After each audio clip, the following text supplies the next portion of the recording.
direct-to-disc, and we have stories about how that direct-to-disc pulled itself together. What we did is, Alan, we made a studio out of Bernie Grenman's studio, and that was a complicated process because he's a mastering studio. And what happens in a mastering studio is the rooms are like this, with all of his equipment in it, and there's no windows and only a door. Ah, there you are. We saved your seat and we saved the pretend. Thank you so much. Yes. I gave the money. Did you get the money I gave it to you? Well, that's the kind of guy I need in my life. Just a hint. Okay, so what we did is Bernie went over tried to find an API council. He couldn't find one. He had, Alan Sides. He had in his mind what he wanted. And he's such a wonderful, look, I record with Al Schmidt. How many of you know Al Schmidt? Okay, let me tell you about Al, and then let me tell you about Alan. Al Schmidt is a music engineer, bar none, fabulous, okay? But if you asked Al to fix anything that went wrong in this thing, he's lost. He ain't gonna do it, and he don't wanna be around it. And now he's getting older, and actually, when he goes to do a mixing an album for me, Steve Jenwick does all the prep work that Al used to do. So Steve Jenwick is getting it all, and then all Al has to do is go and massaging where he's going to be putting the musicians. It's a lot different the way than Alan does it. Alan goes into the actual, every single instrument, every single moment, every single anything, he's listening to every single thing. Now, if something goes wrong, like what would happen with the API Council, Alan can fix it, or Al can figure out a way to fix it. That's what's marvelous about that man. He is marvelous, and he does, as you know, have pro speaker line. This is a home speaker line. He has the pro line for his Ocean Wave audio, and I think he's venturing a little bit into the home stuff. So the council was found at Capitol. And it was way in the archives because it was 1970s. They hadn't used it in years. It only had 16 channels. They bring it over to Capitol. They tested, plugged it in, it worked, cleaned it up, brought it over, and Alan's immediately, his hands get on everything. And he flipped the button, the knob, one of the button knobs that controlled 2 channels, flipped it in the air and it broke. Oh. And he was late at night, and we were starting at 10 the next morning, and there was no way he could manufacture anything, right, to make that thing work again. So we were going to lose 2 channels of microphones. He was livid. So he got Benno May, who works for Bernie Grenman, to help him, and Benno has a room about twice as big as this at Bernie Grenman's studio, and it's like your ultimate geek garage thing, all the equipment that you want, all your electronics that you tell the wife doesn't know about, and you can have it messy. That's what it looks like back there. Benno went, I think I might have something that'll work. An hour and a half later, he found the exact part. Wow. He had the exact part. Oh my God. And they put it on the machine, we were good to go the next morning. Okay, so now the next morning happens, and we show up. We begin doing a practice so Alan can get his calibrations. And all of a sudden, after we did the first round, Arturo Ruiz, my pianist, said, the piano's not working. Oh my God, the piano's not working. Steinway, oh really, whoa. So we found that he was right. And so the next thing I knew, I was making phone calls to every technician I knew because I'd looked on the piano, and the guy that tuned it that morning didn't leave me his business card or an invoice. I had no way of knowing who he was or how he got there because he was brought in by Steinway.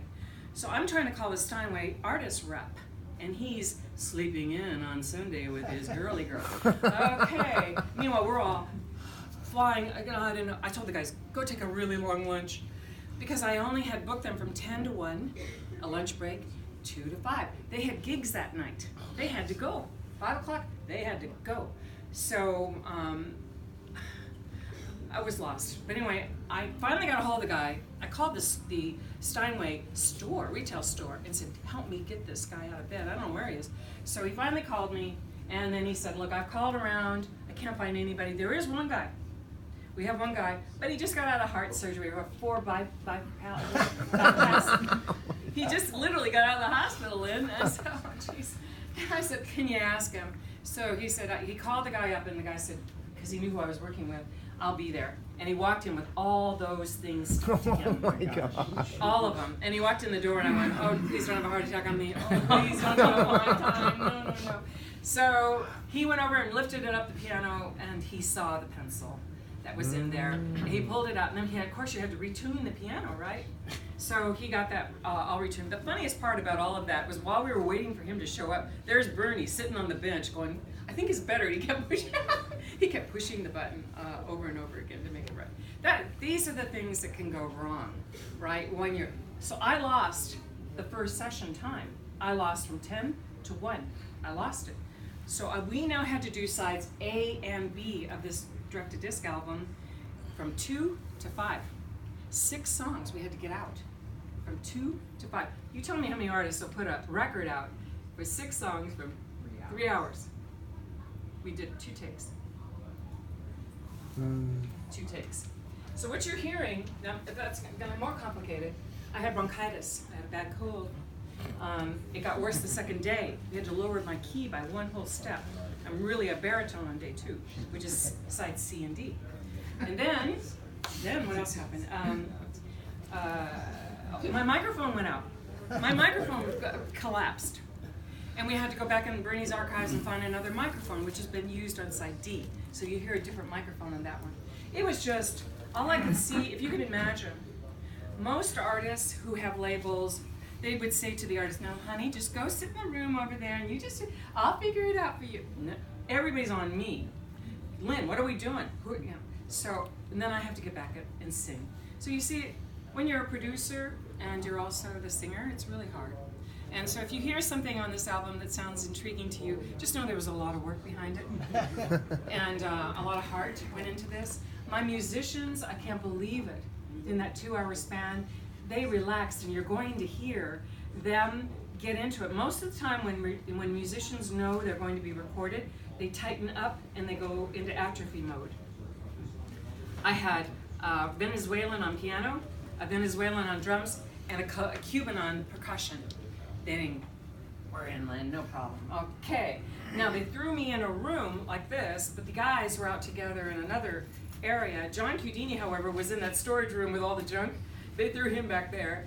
And he could see, though, he had a window, he could see. And then Chuck Burkhofer was isolated. No, Chuck was out, but the percussion was isolated. So I couldn't see anyone. I'm really a visual person when I'm on stage. I'm looking at the guys as to what to do. They help me. I had to do this whole album with just the headphones on. Now Alan did this particular album a little bit different. He's done, Bernie Grundman, as you all know, has done about 12 direct-to-discs in his studio. This is the first time Bernie told me and Alan he thought this was the best one he's ever done. Now why? Because Alan, I believe, is because Alan was in a room by himself, whereas Mike Ross and anybody else, they went in the room where Bernie was. They went in the room to do the mixing while Bernie's doing the disc and the tape is being recorded and the PCM is, all those engineers are in there and he's trying to focus. Alan wanted peace, nobody helping him, and just did his own thing. So that's why the engineering on this might be, to your mind as well, very good, because Alan took time to do it. Okay, so we're going to start. What I'm going to also tell you that I did, you all know I'm kind of an audiophile geek. So, and yes, I have been through a doctoral program. Yes, I have a master's degree, and I taught statistics at Georgia Tech. I'm a geek, okay? So I look different than most geeks, but I get intrigued by things. I was brought up by a stepfather who was an audiophile. And he made a lot of money. He was one of the top 8 men with Union Oil Company back in the day. So he had good equipment in the house. I was not allowed to touch it, but I was allowed to, I could do a record if I learned how to put it on the turntable just right. Are you along that line? You gotta be careful how you touch the equipment. Oh, I get really upset. So I decided to give you something new. We got the test pressing of the direct-to-disc. And they gave it to me for the first time in red vinyl. I saw the red vinyl, I said, gotta have it. Like a dress, gotta have it. So I put it out in red vinyl. Once I did that, my fans went, it's gotta be black, or it's not gonna sound good. I went, oh man, you gotta be kidding me. So I had side C, which was of the entire album, honestly, side C is not the best side of all of them. It is okay. But I decided to go ahead and see if I can improve it by doing a lacquer of the tape, which, as I told you, was recorded at the very same moment. It was done on RGMI 468. We did it 30 IPS and a 1/4 inch, because Alan and Bernie believe 1/2 inch. Now this is so contraire, au contraire, to Tim DeParvicini. Tim believes in 1/2 inch. Oh my God, you know, go down the line. He believes for all kinds of reasons. Bernie for sound and Alan believe differently. So I'm on the mindset, because I'm using these engineers, of going along with what they think as opposed to what Tim thinks. So we did it on 1/4. So you're hearing on this challenge LP. I just want to show what it looks like. I only made 300, and I don't even know if I have any more left out here today. But Elusive Disc has bought most of them, so I know they have some still left. It's quite fun. Now, I'm on audio. I like to go to audio clubs. I love to go to the clubs, and I go to very frequently. I go to the Atlanta Club, and one of the reasons I like to go there is they challenge each other, and they go to each other's homes. They recalibrate with each other. They're really a working organization with each other, and they like challenges like this one, and they like to evaluate everything. So I came up with this LP, which has the direct-to-disc on it, only it's in black, the black vinyl. So now you can compare the side C with this one, and you can compare black versus red. Is there a difference? Not really. No, well, but maybe, you know, you got to have your own system to know. And then you will also hear the tape version, right, that I mentioned to you. We had a lacquer made from the tape of the same side. Now the only difference is they're 2 different takes, but they were only 30 minutes apart, right? They were only 30 minutes apart, but the direct-to-disc on this black vinyl is exactly the same one as on the red vinyl. So you can really, really compare on that. So I would throw that out. Start this up. No, we're going to start. I'm just giving them an idea. Yeah. Then the last thing I did an SACD. Now, I've always been challenged by the idea, does a needle drop from the test pressing, which is like the new thing people want to do, really sound very good? Because I had the direct-to-disc and I had the test pressing, I went to Gus Guinness and I said, what do you think? He said, let me do it. I said, okay, do it. So then I said, I've also got the tape. So I had Bernie Grunman make the SACD file, and Gus did the authoring on it as well. But on this SACD, you'll get some number 1 through 12 are the needle drop that Gus did. And then when you pick up 13 through 24, you're going to hear what Bernie did as the engineer. Now you have to calibrate the sound, the volume on each, because it's 2 different engineers in their own approaches. Just know that up front. But you're going to be able to now have another inquiry for yourselves. Do needle drops really sound good versus a tape? It's a difference. There is a difference. Reviewers will, review things, but I'm like, let me give you the data and let you decide what's really real. I'm hands-on. I love to do these kinds of. It costs me money to do this. I'm charging $40 for this because I had to pay for Gus's engineering, right? It was expensive to get him to do it. So that's an additional cost I would not have had normally, that I could have probably put it out for $29.99 like I usually do. All right, so the first thing we're going to do is start with the SACD. I'm going to have you hear the first song, and then this is the needle drop. And then we're going to stop, and you'll hear the tape of the same song. Which track it is?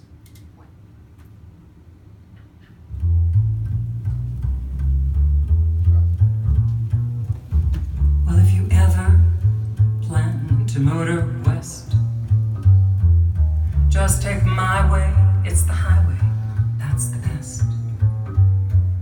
Get your kicks on Route 66. It winds from Chicago to LA, more than 2,000 miles all the way. Get your kicks on Route 66. Well, it goes from St. Louis down to Missouri, Oklahoma City. It looks so pretty. Messi, Amarillo, Gallup, New Mexico, Flagstaff, Arizona. Don't forget Iona, Kingsman, Barstow, San Bernardino. Would you get hip to this kindly tune and take that California trip? Get your kicks on Route 66. Okay, now let's go to 13. This is the needle drop. Now we're going to 13. He's going to have to adjust the volume, as I told you must do, with two different engineers. The 13 will be the same song from the tape.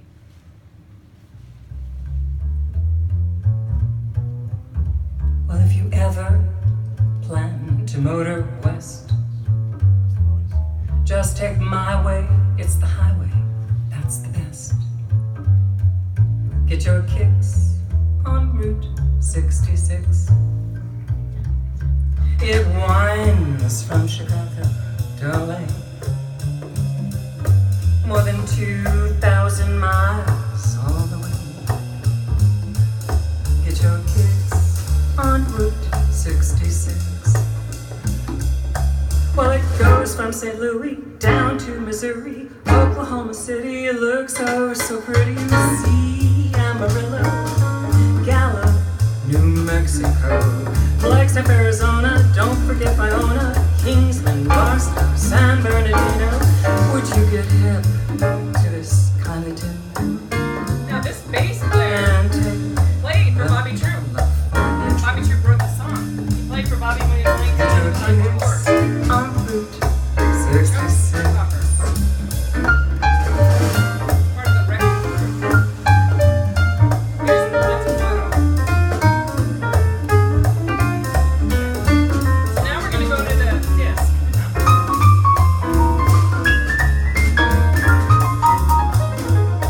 So, how many of you think that sounds pretty good? A little more air on that. Okay, women generally like the first one, men like the second. That's why. Okay, now we're gonna go. Equally in different ways. It's very in Europe. A lot of women go to Munich a lot, so I had a chance to The bass was overdone on the first cut. Okay, you have that was Gus did the engineering on that, so and he did the needle drop, but it was needle drop based on clear audio. Okay, now this is the vinyl. Well, if you ever plan to motor which west, is the master recording, by the way. Just take my way, it's the highway, that's the best. Get your kicks on Route 66.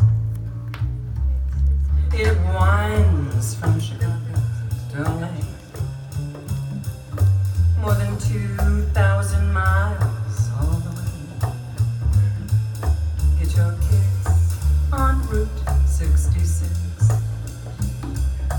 Well, it goes from St. Louis down to Missouri, Oklahoma City. It looks oh so pretty. You see Amarillo, Gallup, New Mexico, Flagstaff, Arizona. Don't forget Iona, Kingsman, Barstow, San Bernardino. Would you get hip to this kindly tune and take that California trip? Get your kicks on Route 66.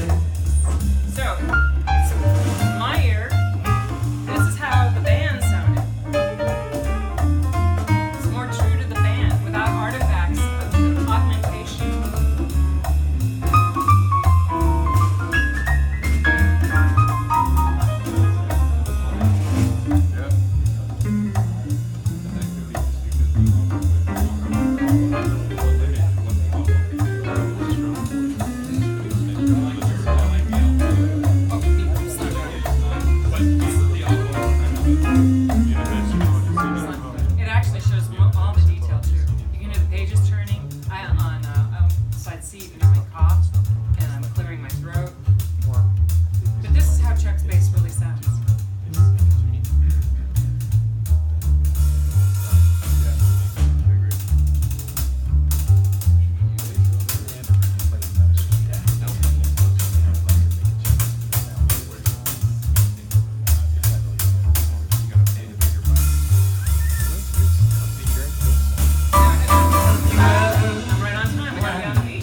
on Route 66.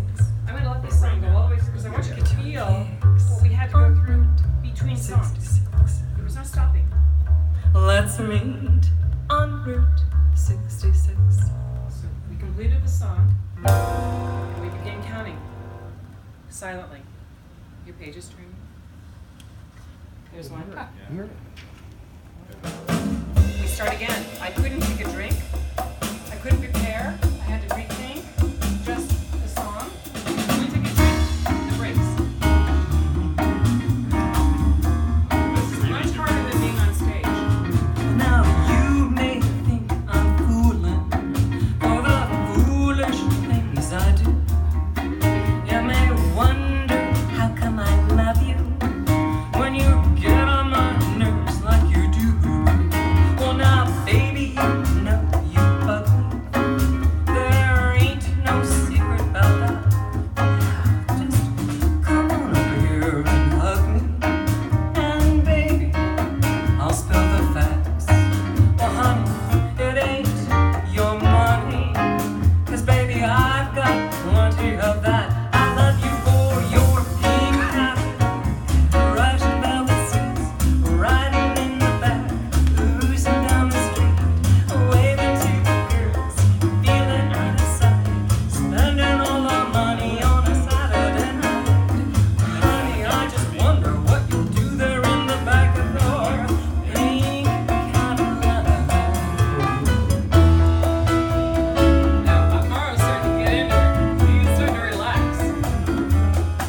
Well now way back in the Bible, temptations always come along. There's always somebody tempting somebody into doing something they know is wrong. Well now they'll tempt you now with silver, and they'll tempt you, sir, with gold, and then tempt you with the pleasures the flesh does surely hold. They say that Eve tempted Adam with an apple, but I ain't going for that. I know it was her pink Cadillac, Russian velvet seats, riding in the back, oozing down that street, waving to the girls, feeling out of sight, spending all your money on a Saturday night. Honey, I just wonder what we'll do there in the back of your pink Cadillac.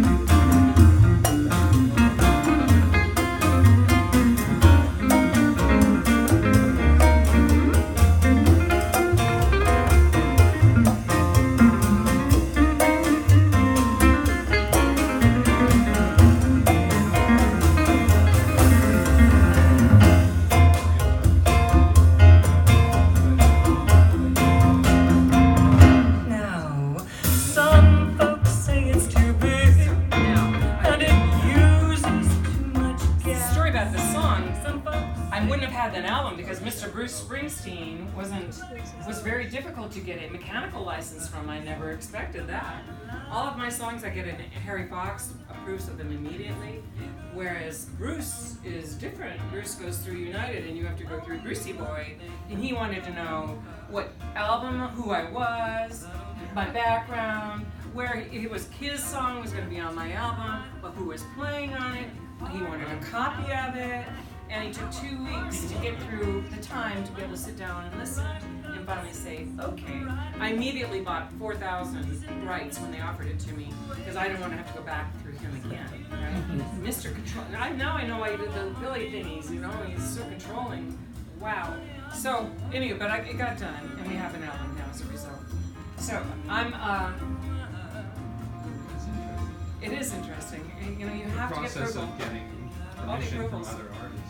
Yeah, you would think. Is there a time frame? Like once it's 20 years old, you can sing Oh no, it's 99 in the US. Oh, okay, wow, okay. 99. If he So- was born in New Jersey, he would have said fine. Which exit? Yeah. Jersey girl, that's okay. Totally. Okay. Well, but you know what? Turn it up just a minute. I want to do now. Count 1, 2, 3, 4, 5. This is what I had to do on the next one. Imagine the change in mindset. I had to regroup in my head. Your page is turning. I don't know why, but I'm feeling so sad. I want to try something I never had no kissing. Oh, what I've been missing. Lover man, where can you be? That's Luis Conte from Cuba. The night Here's is James Taylor. It's on all James. so all alone. I'd give my soul just to call you my own. Got a moon above me, but no one to love me. Lover man, where can you be? I've heard it said that the thrill of romance can be like a heavenly dream. I go to bed with a prayer that you make love to me. Strange as it seems, someday we'll meet and you'll dry all my tears. Then whisper sweet little Lyn, I'm not things taking in notes. my Keep on singing. Two Like Lyn we're not Stanleys tired. at the same time. Yeah, we gotta do The point is, you know, a lot of times people say, gee, you know, the artist didn't sound like that record. What the hell is that about? You know? Well, no wonder. I'm in auto-tune, studio. right? Hey, I'm in studio with Diana Krall, Barbara Streisand, Michael Bublé, Bob Dylan. Now, Dylan's honest. He's like me. Dylan is honest. Because there's a story that Al was doing one of his albums, I think it was the Sinatra one, on Dylan, and there was a horribly out-of-tune note. Horribly out of tune. And it drove Al Schmidt nuts, and he fixed it. He told Steve to fix it, do Melodyne on it. And Bob came in, listened to it, and he said, what did you do about that note? Put it back. He said, that's an honest, you know. But all those other people, I gotta tell you, even if on those videos, it's all fixed. It's all fixed. You know, it's for real. That's why this is where I'm trying to get the, I just got picked up by, maybe some of you know or don't know, I'm now female jazz singer of the year for Los Angeles. Moving out of the audiophile and into the other world. It doesn't mean more than the acknowledgement by the programmer for that station that he acknowledges that through you and me, we are creating music that they think is extraordinary. And that's the good news, right? We're making new ground. We're going through new bounds and breaking barriers of ideas, because every singer he'd been listening to, as he told me, it's just the singer change, but the arrangement sounded just like the last one. They all sounded Yes, exactly that's like whereas we're taking new approaches on our stuff. So now I'd like to put on the London Calling album. Yes. This, again, the direct-to-disc, I believe, is my most risky and gallant effort. And would I do it again? Hell yes, I would do it again. I would pray that the piano maintained itself and the knobs all worked. So let's go side one again on that. But before, this Julie London project for me was a big effort, because I've done a video on it now, a Blu-ray video. I'm going to be putting out a 5.1.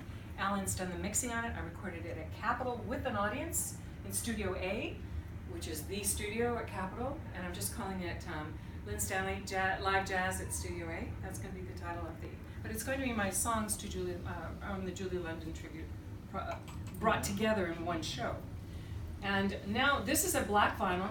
This is a 33 1/3. I wanted to have 17 songs on this album. I wanted on the album. And I said to Alan Sides, I want to make a 33 that sounds like a 45. And we can do this. We can do this. We can prove to people that 33s don't have to be poorly sounding. And we did it. So if you would put on this number 2. Number 2. This is an album I'm selling for $80. 17 songs, 2 discs, 180 gram, 45, I mean 33 and a third RPM. Was the last one 45? 45 RPM? Yes. And this is 30, 33. All And right. you're saying that this sounds You'll every hear bit it. as.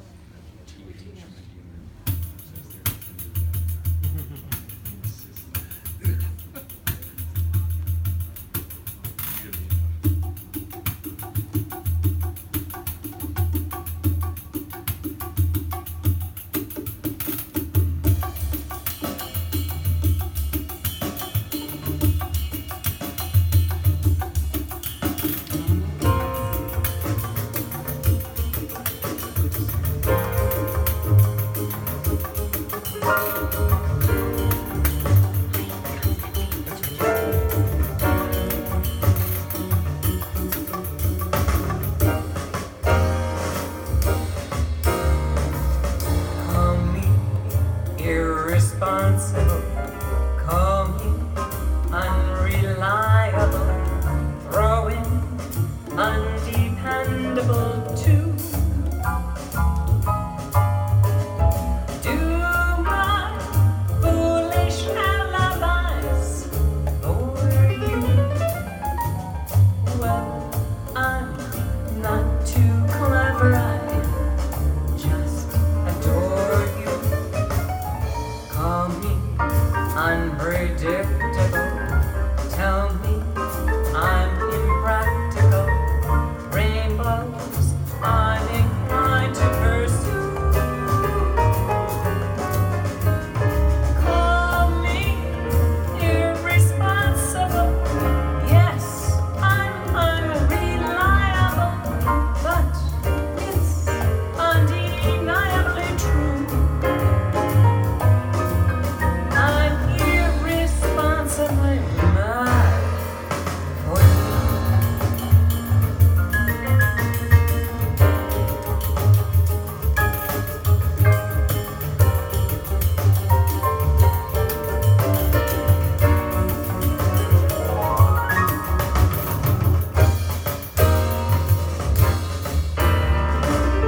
Call me unpredictable. Tell me I'm impractical. Rainbows I'm inclined to pursue. Call me irresponsible. Yes, I'm unreliable, but it's Well, undeniable. You're right. compared to your 33s, I'll put mine up any day of the week, buddies. Any day of the week. Well, Lynn, you know that one of the reasons why they're putting out stuff in 45 is because Sony will not let them re-release it on 33. Sony has insisted. You know about this. Yeah, And I it's heard so about this. creepy. It is creepy. You know, it's like really. But it's really good for the audiophile market, I think. It helps us. I don't think it's a bad thing. No. We need, but you do have to put less songs. You see, you have to eliminate songs or increase the size of the album. So I'm going to play the last track on this one. The last one? And then we're done for this show. Yeah, the last track on this side. Right, now you need 2 albums instead of 1. Okay, Exactly. so that would be number 4, not 3. Okay, number 4.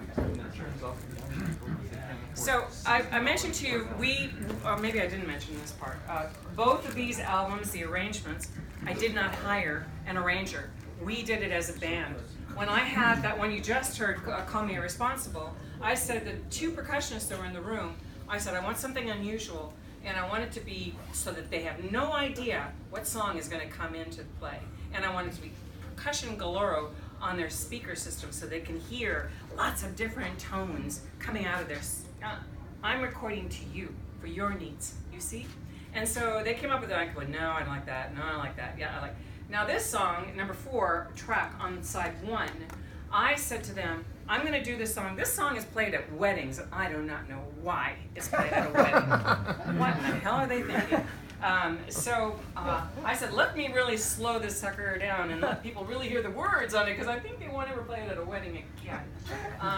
So I had recorded, it was picked up by radio stations when it was released to radio earlier this year. So I had the idea, and the band is a jazz band. They're not a pop band, and they couldn't get where I was going. I had to sing it a cappella over it. No, that's not what I want. Try this. No, that's not what. And so finally, we did it. We recorded, and this is the only track on the album I had it overdubbed because the drummer didn't get it still when we recorded it.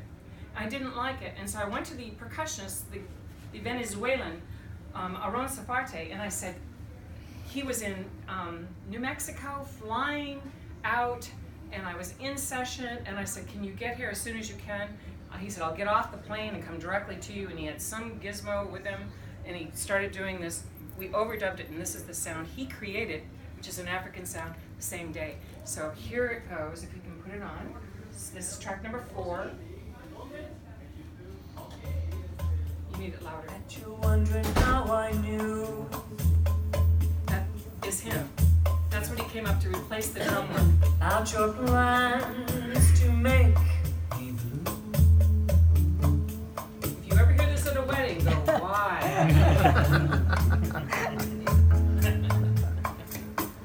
With a love you knew before, between the two of us, you know I love you more.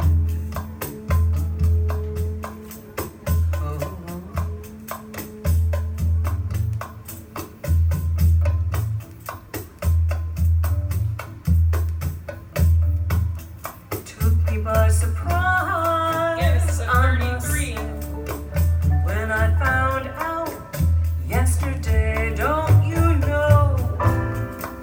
I heard it through the My chorus is on grapevine. piano.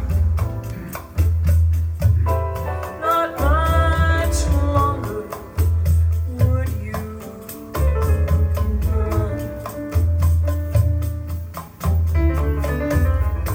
heard it through the grapevine. Just about to lose my mind. Oh, honey, no.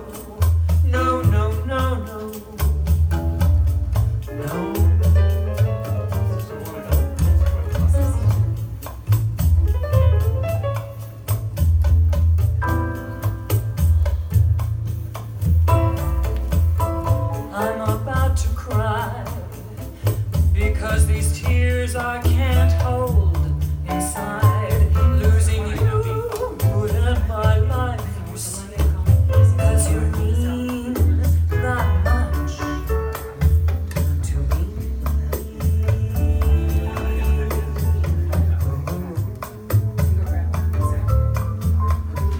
Okay.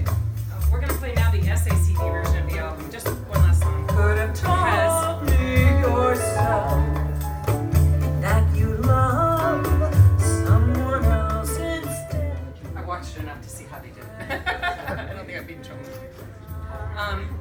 So I'm going to have him put on the SACD version of this album because we did a version of Summertime on the album. That is I told the guys, again, we made up the arrangements. These are chord charts. These are not arrangements. So they could play anything along within the chord that they wanted to. And when we did Summertime, I'd said to Chuck Burkhofer and John Cudini, take me to the Mississippi Bayou. Let's go right in. And then after we were done, Mike had said to me, he had actually told me in advance, excuse me, I want to do Summertime with you alone and me. I got an idea. I said, what are you going to do? He said, just wait, Lyn. Just follow me. So we did one take, one time, and it is the best song on the album. But if the 17, the SACD piano vocal. no, first we're going to try the Band. Summertime, the Band regular version. band version. Yes. And then I'm only going to play a little bit of the band version. So you can hear how one song can sound entirely different with an arrangement coming change. And this is the Bayou. Chuck said to me, after we were done, he said, where's my bourbon? I work with older guys. It's so much fun. Summertime This is the SACD. and the living is easy. Are you in Fish Mississippi are jumping on the bayou? We're taking you and the somewhere. cotton is high.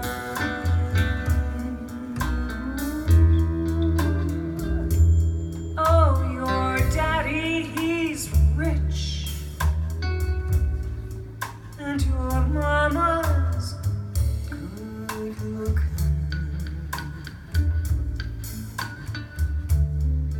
So hush, little baby, don't Now, Mike was not in the song originally, cry. and the guys weren't getting it in the recording. I said, Mike, get in quick. And I told him, start playing now. And he didn't know what he was doing. He was just gonna do something. And he did this. No arrangement, he's just feeling it. Garson. David Bowie's piano player, Mike Garson. One of these mornings, you're gonna rise up singing. He's just tickling away. And you'll spread your wings, and you'll take to the sky. You get the idea, right, of the song? Okay, now we're gonna go to the last one. Now, Mike, we dismissed the band. One take, one time. This is what came up. I'm following him. He's going to take you to the 1800s. And this is what the song was intended to look like. It's a lullaby. I never even put it all together until he started playing. Listen to what he's doing. And I'm just following the band.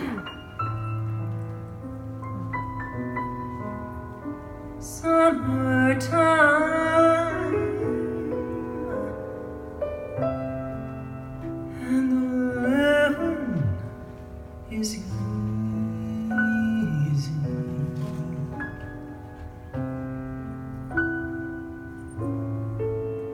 Fish are jumping,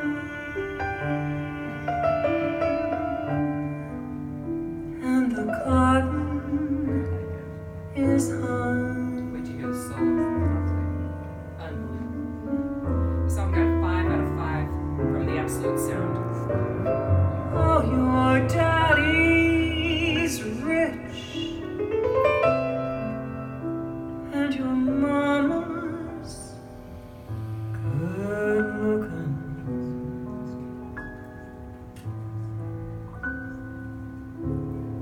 So hush, little baby, don't you cry.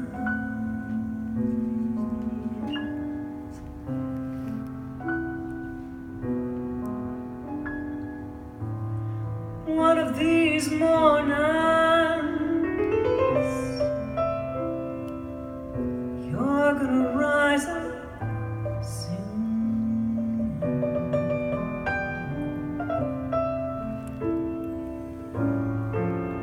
And you'll spread your wings, and you'll take to the sky.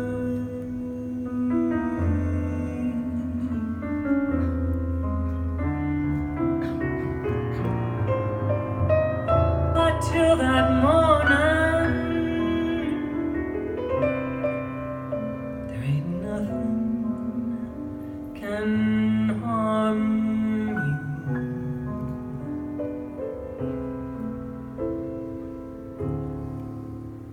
With daddy and mommy standing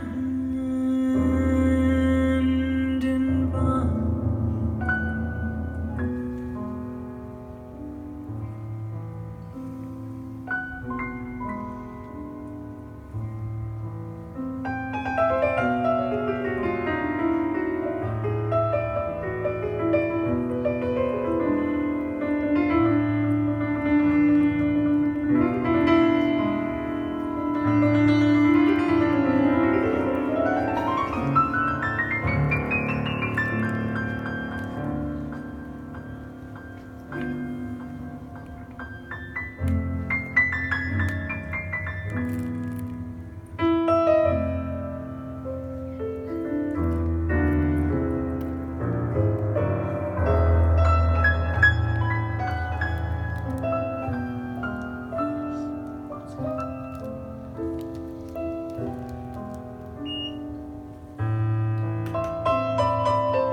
these mornings,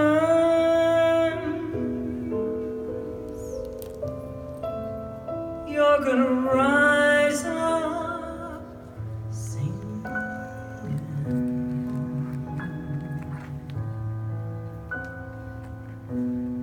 and you'll spread your wings, and you'll take to the sky.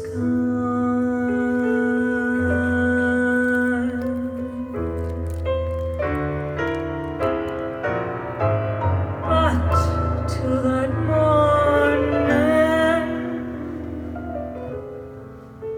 there ain't nothing can harm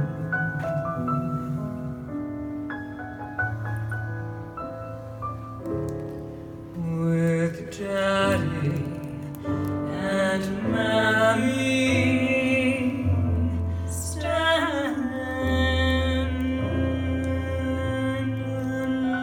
by. Okay, that's enough. Thank you. Bravo. Beautiful.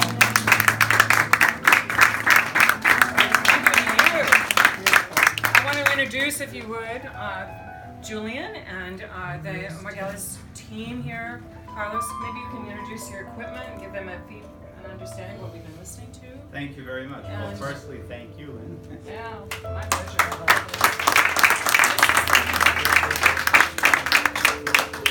This is one of only 3 turntables, by the way, at the show. And when Constantine asked me if I do the show, I said, "How many turntables are at the show?" And he said, "Well," he's lucky to be in this room. Thank you. We're lucky to have you. Thank you. It even seems like they're tuned for each other, doesn't it? We thank you for your time here to visit, listen to Lynn. Fascinating stories. One doesn't normally get the full picture of what happens behind the scenes.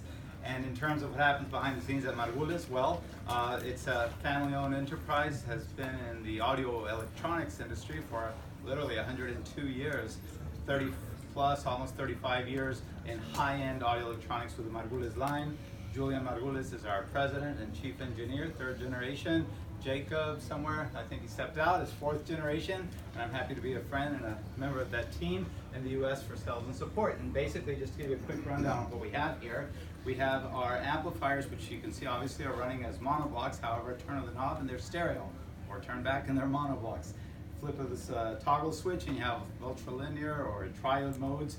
The point is that they're very flexible. They're full Class A tube amplifiers. They are 0 negative feedback, and well, they are $6,000 for the individual stereo amplifier, or if bought as a pair of monoblocks, there's a discount there. Or get with a friend and buy 2 and you still get a discount.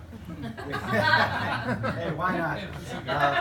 Our matching preamplifier is $4,000, as you can maybe not see from your angle. It's also tube. It's as well full Class A, and well, that's our system there in terms of amplifier and preamplifier. We have also the source equipment, which I guess is the logical beginning. In this case, as Lynn mentioned, our turntable. Our turntable utilizes very heavy machined aluminum platter, has a very fine isolated motor. It comes with the unipivot tone arm. That's all the package. That's $2,800 for that. We utilize Soundsmith cartridges. We believe them to be very fine cartridges, and we are an authorized distributor bundled with our turntables. They have local distributors throughout with whom you go directly just with cartridge. And let's see, our media server is a prototype. Didn't have a chance to play with that right now, but just to let you know that we do have a working prototype. This is our phono stage. This is an $800 unit. Wow. We even have a power line conditioner down there at the bottom. And that's pretty much, let's see, covering the sources.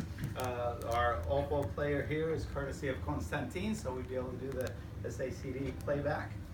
And for all the cabling, the interconnects and power cables, we utilize Atlas cables, which we distribute. They're from Scotland, and they are also an excellent product, and we'd be happy to provide details on that and anything else after the event. And all total, the whole thing, what you, the kit and caboodle, if we were to get Thank you. Yes, I would like to mention just very quickly on the speakers because they're very special. These speakers, thank you, are the Orpheus speakers. These are a 2.5 way utilizing Accuton ceramic drivers that are custom manufactured by Teal out of Germany. And this is to go along with the technology that's proprietary for the crossovers in times of the it's first order crossovers for time coherence, for phase coherence and time alignment. Thank you. And let's see, what else can I say about them? Well, it's a solid front on the baffle. It's Caribbean walnut, sustainable walnut sourced from the tropics of the Yucatan Peninsula. That's right. Thank you. And let's see, what else do we have to say? That's $19,000 for the pair. Normally you have to go into tens of thousands more for Accuton ceramic drivers, by the way. The entire system is about 50 to 55,000 max for our equipment, the Margulis and Magenta line of equipment. And well, you know, the cables are a pretty penny, but hey, the full set of cables won't cost more than what some individual pairs of cables cost out there. And so you're looking at another bit and the cartridge. So we strive to provide excellence in tonality, excellence in harmonics to achieve what is the term utilized in the industry of audio electronics, the studies and the physiological aspects and so on, which is called engagement, whereas the reproduction of the harmonics as they occur naturally in sound and as they are perceived by you, the best test instrument available you're born with, your ears and interface to your brain, nothing better. If it sounds real, if it makes you feel, you can touch it, you can feel it, it causes a reaction, it's realistic. It's not blurring or overpowering your senses by overimpression. So that's our design philosophy. And thank you for the commercial that you've allowed us in. Good sound.